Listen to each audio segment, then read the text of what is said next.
This video contains news and analysis related to a recent terror attack in Kashmir. The content may include sensitive visuals and discussions that could be distressing to some viewers. Viewer discretion is advised. We strongly condemn all forms of violence and terrorism.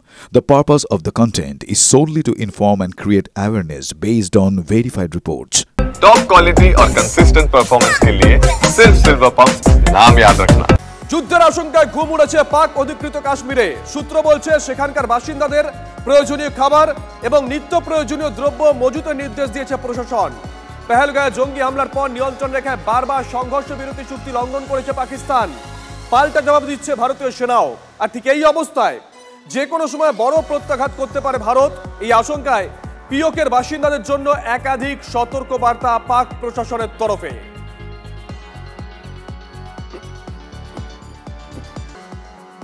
আচ্ছা, পেহেলগাঁওয়ে হত্যাকারীদের কি হাতে নাতে ধরতে চাইছে NIA?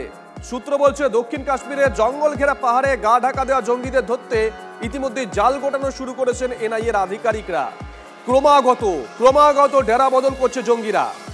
গোয়েন্দাদের একটা সূত্র দাবি করছে একবার খুব কাছ থেকে পেয়েও শুধুমাত্র হাতে নাতে ধরার তাগিদেই জঙ্গিদের সঙ্গে সেই সময় এনকাউন্টারে যায়নি যৌথ বাহিনী।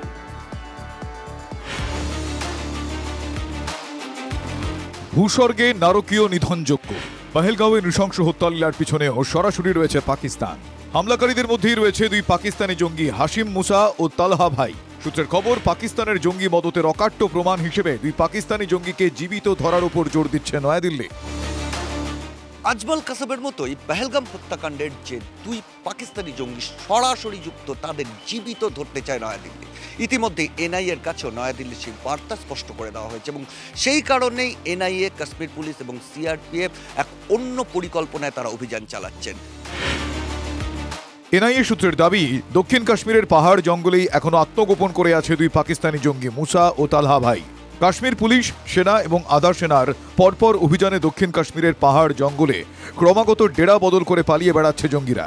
গোয়েন্দাদের একাংশের দাবি, জীবিত ধরার তাগিদে একবার তাদের খুব কাছে পেয়েও এনকাউন্টারে যায়নি বাহিনীর দাবি, একদিকে পরপর অভিযান চালিয়ে তাড়িয়ে বেড়ানো হচ্ছে জঙ্গিদের। নিরাপত্তা বাহিনীর লক্ষ্য, সাঁড়াশি অভিযানের ঘেরাটোপে আটকে পড়া জঙ্গিরা যাতে তাদের গোপন ডেরা থেকে বাইরে বেরিয়ে আসতে বাধ্য হয়। এই পরিস্থিতিতে জঙ্গিরা যাতে বাইরে থেকে সাহায্য না পায় তা নিশ্চিত করতে শ্রীনগর, অনন্তনাগ, অবন্তিপুরা শহর এবং বিভিন্ন গ্রামে জঙ্গিদের সহযোগী ওভারগ্রাউন্ড ওয়ার্কারদের বাড়িতে লাগাতার অভিযান চালাচ্ছে পুলিশ। অর্থাৎ সামগ্রিকভাবে ওভারগ্রাউন্ড ওয়ার্কারদের সঙ্গে জঙ্গলে থাকা জঙ্গিদের যে যোগাযোগ, সেটা বিচ্ছিন্ন করে তাদেরকে ডেরা থেকে বের করে আনতে বাধ্য করার প্রচেষ্টা চালাচ্ছে এনআইএ। কারণ জঙ্গলে দাঁড়িয়ে তাদেরকে জীবিত ধরা অনেকটাই কঠিন, আর সেই কারণেই তাদের জঙ্গল থেকে বের করে এনে জীবিত ধরতে চাইছে এনআইএ আধিকারিকরা। মুম্বাইয়ে 26/11 হামলায় পুলিশের হাতে ধরা পড়ে গিয়েছিল হামলাকারী পাকিস্তানি জঙ্গি আজমল কাসব। গোটা দুনিয়ার সামনে পাকিস্তানের জঙ্গি মদতের জলজান্ত প্রমাণ হয়ে গিয়েছিল জীবিত কাসব। সূত্রের খবর, সেই কারণেই পেহেলগাঁওয়ের হত্যাকারী পাক জঙ্গিদের জীবিত পাকড়াও করতে জোর দিচ্ছেন স্বরাষ্ট্র মন্ত্রকের শীর্ষকর্তারা।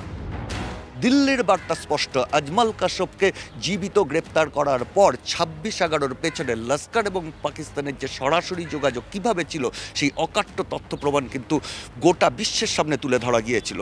আর এই দুজনকেও জীবিত গ্রেপ্তার করা সম্ভব হলে সেই তথ্য প্রমাণ গোটা বিশ্বের কাছে তুলে ধরা সম্ভব হবে যে কিভাবে পাকিস্তানের সরকার এই নারকীয় হত্যাকাণ্ডের পেছনে মদত দিয়েছে, পাকিস্তানের সরকার কিভাবে সরাসরি এই নরহত্যার সঙ্গে যুক্ত। ক্যামেরায় তুষারের সঙ্গে সিজার, TV9 বাংলা। পাকিস্তান কতটা নির্লজ্জ একবার ভেবে দেখুন। বারবার সংঘর্ষ বিরতি চুক্তি ভাঙছে পাকিস্তান, পাল্টা জবাব দিচ্ছে ভারত। এই নিয়ে পরপর 9 দিনে 25 বার সিজফায়ার ভাঙল পাক সেনা।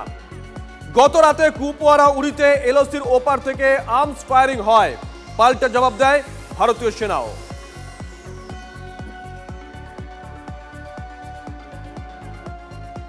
ঢাল নেই, তলোয়ার নেই, পাকিস্তান যেন নিধিরাম সর্দার। মুখে বড় বড় কথা, যুদ্ধ জিগির তুলছে ইসলামাবাদ, অথচ হারির হাল জানেন। পাকিস্তানের ট্যাঙ্কে ডিজেল ভরার টাকাই সরকারের কাছে নেই।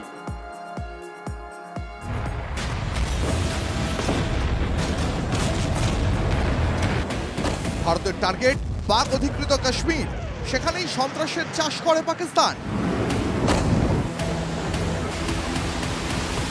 জঙ্গিদের প্রশিক্ষণ দেয় পাক সেনা।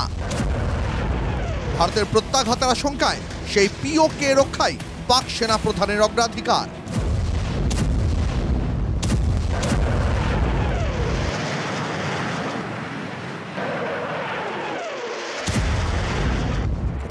পিওকের রাওয়ালকোট হাসপাতালে ব্ল্যাকআউট করে দেওয়া হয়েছে। অনেক এলাকায় আলো বন্ধ রাখার নির্দেশ দেওয়া হয়েছে। রাতে ভারতীয় এয়ার স্ট্রাইকের ভয় পাক সেনার। ভারতের প্রত্যাঘাত থেকে বাঁচতে সহায় অন্ধকার। তাই পাক অধিকৃত কাশ্মীরের অনেক এলাকাতেই আলো জ্বালানো মানা। বুঝলেন ঠিক কতটা আতঙ্কে ইসলামাবাদ? পাকিস্তানের সেনার হাল যে বেহাল সেটা পাকিস্তানের ছোট বাচ্চাও জানে। তবে লোক দেখাতে সেনা মহড়া চালাচ্ছে পাকিস্তান। আরব সাগরে পাক নেভি মিসাইল ফায়ার করছে, কিন্তু ঠাহর করতে পারছে না কোন পথে হামলা করবে ভারত। ইসলামাবাদ চাইছে যেন তেন প্রকারে যাতে ভারতকে প্রত্যাঘাত থেকে বিরত করা যায়। তার জন্য আমেরিকার পায়ে পড়তে হচ্ছে শাহবাজ শরীফকে। ভারত প্রত্যাঘাত করলে পাক সেনা কতক্ষণ টিকতে পারবে সেটা ভালো মতোই জানেন পাক প্রতিরক্ষা মন্ত্রী। আসলে ইসলামাবাদের ভাঁড়ে মা ভবানী দশা। পাকিস্তানের সেনার হাতে 7 দিনের গোলা বারুদি নেই। ইসলামাবাদ জানে আফগান সীমান্তেও প্রত্যাঘাত করতে পারে ভারত, কিন্তু দেনায় ডুবে থাকা পাকিস্তান যুদ্ধ লড়বে কিভাবে? এমনই অবস্থা যে ট্যাঙ্কে ডিজেল ভরতে পারছে না পাকিস্তান। তার উপর 3 লক্ষ সেনা আটকে রয়েছে বালুচিস্তানে। হাটে হাঁড়ি ভেঙে দিয়েছেন প্রাক্তন পাক সেনা প্রধান জেনারেল বাজওয়া। লন্ডনে এক সাক্ষাৎকারে বাজওয়া বলেছেন, পাকিস্তানি সেনা যুদ্ধ লড়ার পরিস্থিতিতে নেই। পাকিস্তানের কাছে নতুন ট্যাঙ্ক নেই, সেনার কাছে নতুন হাতিয়ার কেনার ফান্ড নেই। এই পরিস্থিতিতে পুরনো ট্যাঙ্কেই ভরসা রাখতে হচ্ছে পাকিস্তানকে। কি বলবেন? ঢাল নেই, তরোয়াল নেই। নিধিরাম সর্দার, ব্যুরো রিপোর্ট, TV9 বাংলা। মানে এই হচ্ছে পাকিস্তানের অবস্থা। আচ্ছা একটা কথা বলুন তো, পাকিস্তানিরা কোন যুক্তিতে আমাদের এদেশে থাকবে, আমাদের করের টাকায় সব সুযোগ সুবিধা ভোগ করবে? ভালো করে শুনবেন, সৌদি আরব 11 বছর আগে কড়া পদক্ষেপ করেছে। সৌদি ছেলেরা পাকিস্তানি, বাংলাদেশি, বার্মিজ বা রোহিঙ্গা এবং চাঁদ বা সুদানিজ মুসলিম মহিলাদের বিয়ে করতে পারবেন না। সে দেশে 2014 সালে এই নির্দেশ কার্যকর হয়ে যায়। কেন? কারণ ভারতে যেভাবে ফ্যামিলি প্ল্যানিং করে অনুপ্রবেশ হয়েছে সেটা সৌদি আরবেও হতে পারে। মক্কা মদিনার দেশের রাজ পরিবার সেটা বুঝতে পেরেছিল। ভারত সরকার নোটিশ না দিলে জানাই যেত না বিবাহ সূত্রে বহু পাকিস্তানি মহিলা ভারতে বছরের পর বছর থাকছিলেন। সন্তান সন্ততিও হচ্ছিল। অসমর্থিত সূত্রের সংখ্যাটা 83,000। এভাবে পরিবারকে বিচ্ছিন্ন করা কি ঠিক? কোনো কোনো মহল থেকে মানবিকতার খোঁচাও দেওয়া হচ্ছে, কিন্তু বাস্তব হচ্ছে ভারত আজ যে পথে হাঁটছে 10 বছর আগেই সেই রাস্তায় হেঁটেছিল মক্কা মদিনার দেশ সৌদি আরব। কোন কোন দেশের মেয়েকে বিয়ে করা যাবে না? 2014 সালে বিবাহযোগ্য নাগরিকদের বলে দেয় সৌদি আরব। পাকিস্তান, বাংলাদেশ, চাঁদ ও মায়ানমারের মেয়েকে বিয়ে করা যাবে না রীতিমতো নির্দেশ দিয়ে জানিয়ে দেয় সৌদি আরব সরকার। এই নিয়ে বৈষম্যের অভিযোগ উঠেছিল, কিন্তু প্রশ্নটা ধর্মের নয়, বৈষম্যেরও নয়, ভারসাম্যের। সৌদি আরব সরকার সূত্রে খবর, বাংলাদেশি, পাকিস্তানি, রোহিঙ্গা ও সুদানিজরা কর্মী ভিসায় সৌদি আরবে যেত। এই 4 দেশের মানুষ পরিবারকেও সৌদি আরবে নিয়ে যেত। পরিবারের মেয়ের সৌদি ছেলের সঙ্গে বিয়ে দেওয়ার সুযোগ খুঁজত তারা। আত্মীয়তার সূত্রে সৌদি আরবে থাকার সুযোগ নিতেই এই কৌশল। 2014 সালে সৌদি আরবে 4 দেশের মহিলার সংখ্যা ছিল 5 লক্ষেরও বেশি এবং সৌদির জনসংখ্যার 30% ছিল ওই 4 দেশের মানুষ। ভারসাম্যে প্রভাব পড়তে চলেছে বুঝতে পেরেই নির্দেশ জারি করে সৌদি আরব সরকার। কিন্তু সৌদি আরবে বসবাসকারী ভারতীয়দের বিরুদ্ধে এমন কোনো নির্দেশিকা জারি করা হয়নি। Bureau report, TV9 Bangla.